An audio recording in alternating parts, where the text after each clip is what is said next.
ఓం నారాయణ ఆది నారాయణ. ఓం నారాయణ ఆది నారాయణ ఛానల్ను ఆదరిస్తున్న గురు బంధువులకు స్వాగతం, సుస్వాగతం.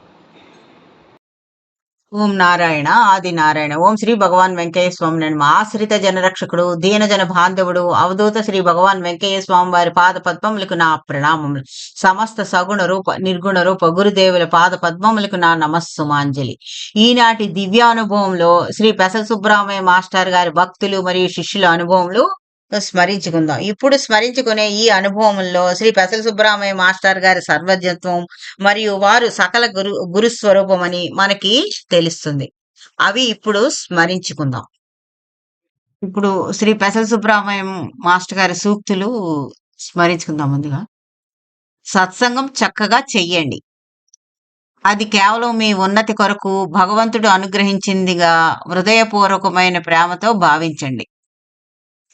అచంచలమైన దీక్ష, బ్రహ్మచర్యం, జిహ్వ చాపల్య రాహిత్యం, ఎక్కువ కాలం భగవత్ స్మరణలో గడపడం, అన్నం వండే దగ్గర నుండి ఇల్లు చిమ్మడం, బిడ్డలను పెంచడం సర్వం ఆయన అనుగ్రహించిన ఆయన సేవలుగా భావించి ప్రేమతో చేస్తూ ఉండండి. ఇది నాకు కావాలి అని బాబాని అడగకుండా ఉండడమే ఉత్తమమైన సాధన. నీ ఇష్టం వచ్చినట్లు నడిపించమని ప్రార్థించండి. ఆస్తిపాస్తులు బిడ్డలకి ఇట్లు అని చింతించవద్దు. ఆస్తిపాస్తులు కంటే బిడ్డలకు ఇవ్వవలసిన సంస్కారములు చక్కటి విద్యాబుద్ధులు. నీ రెక్కల కింద పెంచి పెద్ద చేయి. ఇతరులకు సహాయం చేసే బుద్ధిని వారి ఉగ్గుపాలతో పెట్టిన విద్యగా నేర్పు. ఏ వస్తువును గాని ధనమును గాని వృధా చేయరాదనే సంస్కారం నేర్పు. ప్రతి వస్తువు భగవంతుడు సృష్టించినదే. అది మన చేతికి భగవంతుడు ఇచ్చింది తోటి మానవులకు, అది లేని వారికి అందించడానికే, కానీ దానిని మితిమీరి అనుభవించేందుకు కాదనే విషయం వారికి తెలియజెప్పు. ఇది కొమ్మిశెట్టి శ్రీనివాస్ గారి అనుభవము. వీరికి ఒకసారి అంటే వీరికి తెలిసిన వారు వచ్చి ఇంటికి వచ్చి నిన్ను సుబ్రహ్మణ్య సార్ పిలుస్తున్నారని వీరికి చెప్పి వెళ్ళారు. అప్పుడు ఈ శ్రీనివాస్ గారు వెంటనే గొలగమూడి సుబ్రహ్మణ్య సార్ దగ్గరికి వెళ్ళారు. అది చలికాలం అవటం వల్ల సార్ అప్పుడు 4 షర్ట్లు వేసుకొని ఆయాసంతో బాధపడుతున్నారు. ఎందుకు ఈ ఆయాసం సార్ అని అడిగితే స్వామి అప్పుడు సుబ్రహ్మణ్య సార్ ఇలా చెప్పారు, శ్రీ భగవాన్ వెంకయ్య స్వామి వారు చెప్పింది నేను చేయలేదు, అందువల్ల నాకు శ్రీ భగవాన్ వెంకయ్య స్వామి వారు పెట్టారు అని సార్ వీరికి చెప్పారు. అంటే అప్పుడు వీరికి శ్రీనివాస్ గారికి ఏమనిపించిందంటే ఈ ఆయాసం రావడం కూడా వీరు స్వామివారి ప్రసాదంగా తీసుకుంటున్నారు అని అనిపించింది. తర్వాత ఇతనికి శ్రీనివాస్ గారిని చూసి సుబ్రహ్మణ్య సార్ ఇలా అడిగారు, మీ అబ్బాయి ఎలా ఉన్నాడు, ఇంట్లో విషయాలు ఎలా ఉన్నాయని ప్రేమగా దగ్గర కూర్చోబెట్టుకొని అడిగారు. అండ్ వీరికి కొమ్మిశెట్టి శ్రీనివాస్ గారికి అర్థమైంది, మా అబ్బాయి వల్ల నేను ఇబ్బందులు పడ్డానన్న విషయం సార్కి తెలిసే అడుగుతున్నారు అని వీరికి అర్థమైంది, గ్రహించారనమాట.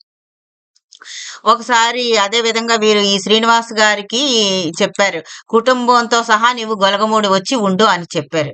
కానీ అప్పుడు ఆయన వెంటనే సుబ్రహ్మణ్య సార్ చెప్పిన వెంటనే రాలేదు గొలగమూడి, రావడానికి కొంచెం ఆలస్యం చేశారు.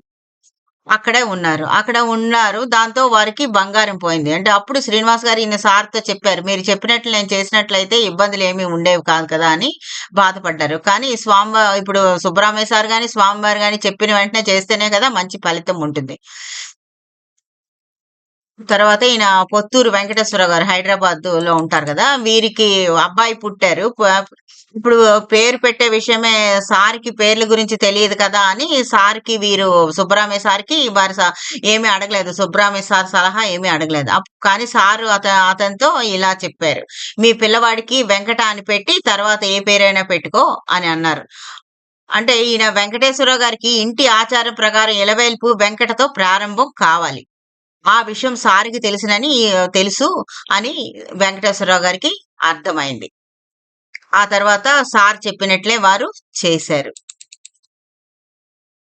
ఈ స్వప్నము 15/8/2020 ఆ రోజు శనివారం, ఆ రోజు రాత్రి శ్రీ వేణుగోపాల్ గారికి శ్రీ ఎక్కిరాల భరద్వాజ్ మాస్టర్ గారు ప్రసాదించిన స్వప్నం.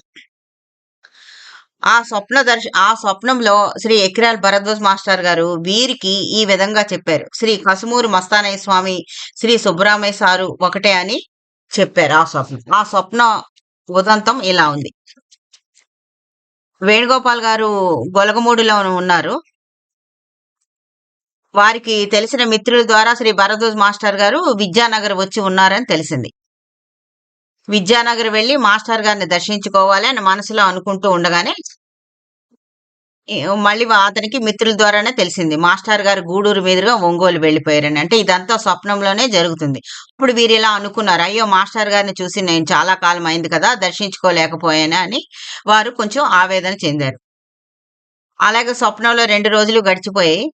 తర్వాత మ మరలా మాస్టర్ గారు విద్యానగర్ వచ్చారని మరలే తెలిసింది. ఇప్పుడు గొలగమూడి నుంచి వేణుగోపాల్ గారు మరికొంతమంది సత్సంగ సభ్యులతో ఈ జయమ్మ, జయచంద్రారెడ్డి గారు మొదలగు వారితో కలిసి విద్యానగర్ వెళ్లారు.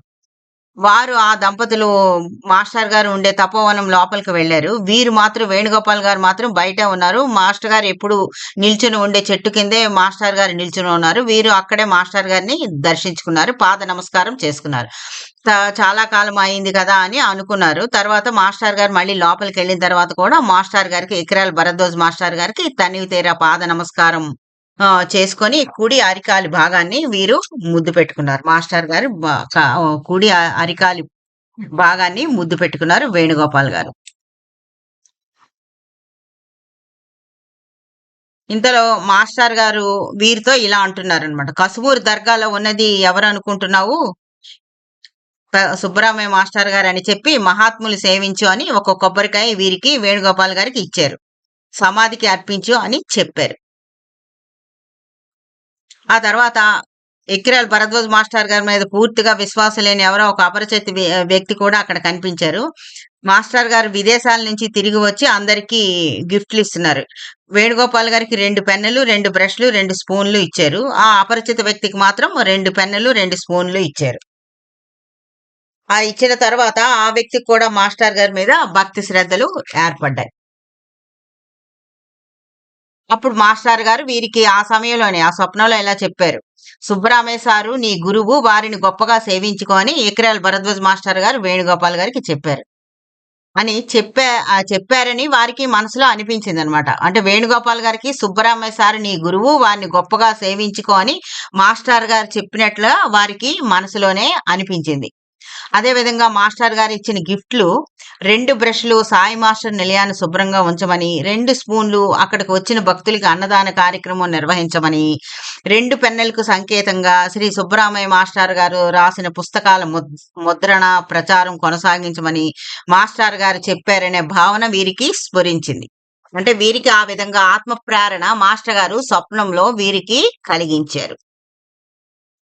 అంటే పై స్వప్నం ద్వారా మనకి ఏమని తెలుస్తూ ఉందంటే శ్రీ సుబ్బరామయ్య సార్ అందరి మహాత్ముల రూపంలో ఉన్నారని, తర్వాత ఇతను వేణుగోపాల్ గారికి భవిష్యత్ కర్తవ్యం శ్రీ మాస్టర్ గారు బోధించారని మనకి అనిపిస్తుంది. అంతేకాకుండా ఈ స్వప్నం ఇంకొక విధంగా కూడా ప్రేరణ ఇచ్చింది. కసుమూరు మస్తాన్ బాబా లీలలు సేకరించడానికి ప్రేరణగా ఈ స్వప్నం నిలిచింది. ఓం నారాయణ ఆది నారాయణ.